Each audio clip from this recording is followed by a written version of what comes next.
এরকম ফুল ভর্তি ডালগুলো কাটতে কী যে কষ্ট হয়, কিন্তু কি আর করার, কষ্ট হলেও এই কাজটা তো করতেই হবে।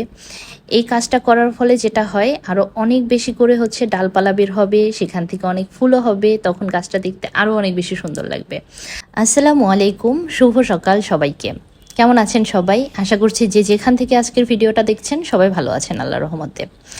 সকালবেলায় একদম ভিডিওটা শুরু করে ফেলছি, আর সকালবেলাটা আমার আসলে গাছের সাথেই বেশি কাটে। আমি প্রায় দিনই চেষ্টা করি যাতে সকাল সকালই গাছের একটু যত্ন নিতে পারি, ওদেরকে একটু পানি দিতে পারি।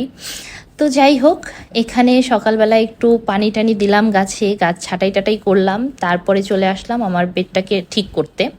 কারণ এটার তো বেহাল অবস্থা করে রাখে আমার ছেলে। ঘুম থেকে ওঠার পরে আমি এটাকে যে একটু গোছাবো, গুছিয়ে যে রাখবো তার কোনো উপায় নেই। কারণ একটু পরেই আপনারা দেখতে পারবেন কারণটা কি। এই যে আমি চাদরটা পর্যন্ত বিছাইতে পারতেছি না, কারণ সেখানেও তাকে মাদববড়িটা করতে হবে। তো এভাবেই ছেলে আর মা মিলে সুন্দর করে হচ্ছে বেডটাকে গুছিয়ে ফেললাম। আর এদিকে ছেলের বাবা আবার গেছিল মাছের বাজারে মাছ কিনতে। সে এতগুলা মাছ নিয়ে আসছে, যদিও এটা আমার কোনো মাথা ব্যথা নাই, কারণ এগুলো তো আমাকে কাটতে হবে না, খালা আছে, তিনি কেটে দিবেন সব। তো খালা সব মাছ কেটে টেটে দিয়ে গেলেন। আমি এখন রান্না বসিয়ে দিছি। আজকে হচ্ছে আমরা খিচুড়ি, তারপর সাথে হচ্ছে ইলিশ মাছ ভাজা, আর হচ্ছে এটা কি বলে, বেগুন ভাজা করব। বেগুন ভাজা আর ইলিশ মাছ দিয়ে খিচুড়ি কার খেতে ভালো লাগে না শুধু সেটা বলেন। আমার তো মনে হয় ম্যাক্সিমাম মানুষের খেতে ভালো লাগে।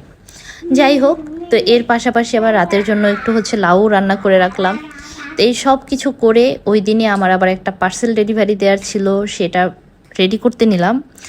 তো এই তো পার্সেলটা রেডি করতে বসলাম, আর এই টাইমটাতে খুব সম্ভবত ছেলে তার বাবার সাথে ছিল। তো এই তো এভাবেই কেটে গেল একটা দিন, রান্না বান্না, ঘর গোছানো, ছেলে, তার সাথে আবার নিজের কিছু কাজ। তো এই তো এভাবেই আসলে প্রতিটা দিন আমার কেটে যায়।